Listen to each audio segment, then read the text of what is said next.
Hi, good morning, good day.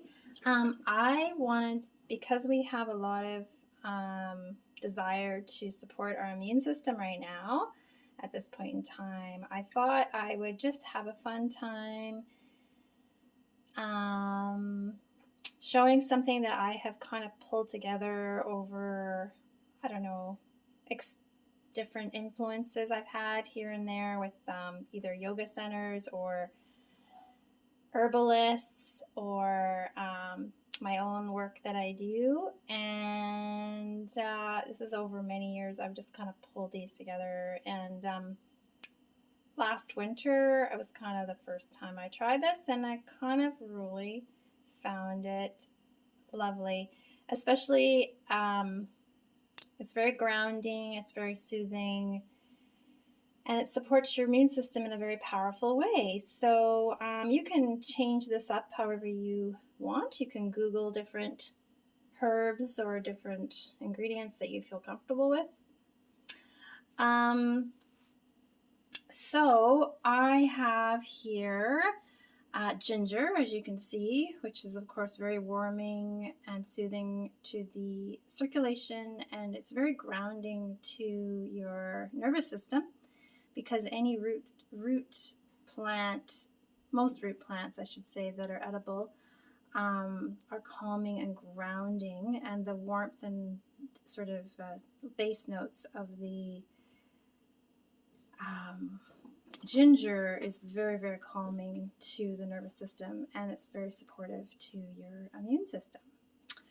Then I have this product I picked up. It's called from Harmonic Arts, and it's called Immune Boost. You can get this online. You can also get it in stores, and it's a mixture of different plants that are roots, mostly roots. As you can look in there, you can see some roots. Again, roots, and you can see some elderberry in there too. Elderberry is famous for boosting the immune system, and it's very protective. I do have some actual elderberries here, raw, dried elderberries I picked up in an herbal store. Elderberries are if you ask any herbalist, they will be a big fan typically of elderberries. They taste good, and they also, you can get them in syrup, you can get them in capsules, you can get them raw like this, and they're really great for boosting your immune system. They're very protective as well, but again, yeah, it's good preventative, helps to prevent illness and give you some strength. Not to say that it will prevent, but it just supports your overall immunity towards viruses and various things like that, like colds and things like that. Anyways, and then this is yogi tea, classic yogi tea. It's a really, really nice blend. And I did talk to the people at the yoga center. This is actually purchased right from the yoga center, Yoga West. You could probably get it online as well.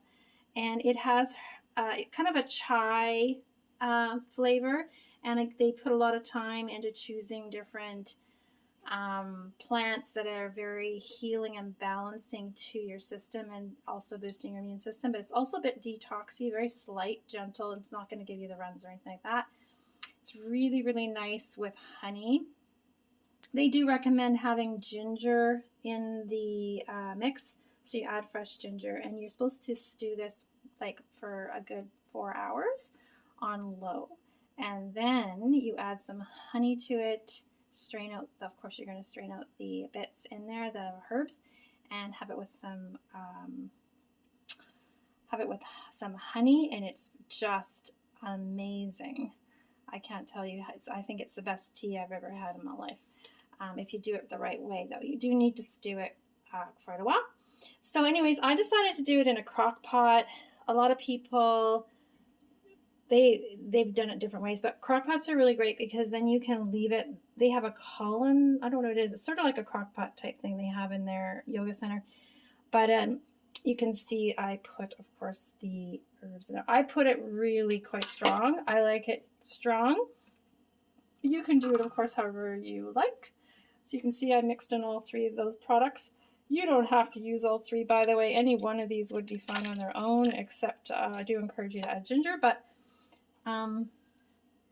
yeah, so it's pretty flexible. You know, you can create your own blend, but these are pretty potent blends, and I really want a potent tea. But you know, any one of these is potent really on their own. And then of course you can see my crock pot is pretty dirty. I should have wiped it off. But anyways, you just want to set this. Right now it's on cool, so you just want to put it on 1. I'm going to put it on 1, and I'm just going to leave it there. And typically what I do personally is I just leave this actually for a few hours, and it will boil. It'll eventually simmer, and then I will actually, if I put it on here on this, that's the hotter setting, that will get it going faster. It's a good way to start that way. Get the water going, and then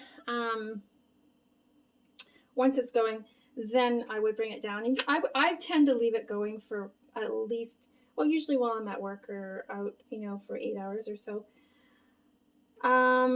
If it's looking like it's just boiling and boiling, and it's really gonna run down in water, I figure after about, you can always leave it on low, and that'll help. Then if you're concerned you're going to be out really long and you just don't want to keep it boiling, just put it on warm, and that'll just keep it warm, because the herbs will soak into the hot water anyways. And I just leave it on warm. Once it's done, I actually leave it on warm for days, and just keep ladling out the tea as it's you know, as I want. And that way the tea is always there. It gets richer, of course, as the days go on. So this is my ladle. And it's fantastic with honey. Oh my gosh, it's lovely. So I just wanted to share that with you guys. I'm wanting to do some little tips here and there. I realize we've all got tips. I really believe everybody has all kinds of tips to share. But this is one that I thought would be interesting to share for fun. Okay, thank you. Bye.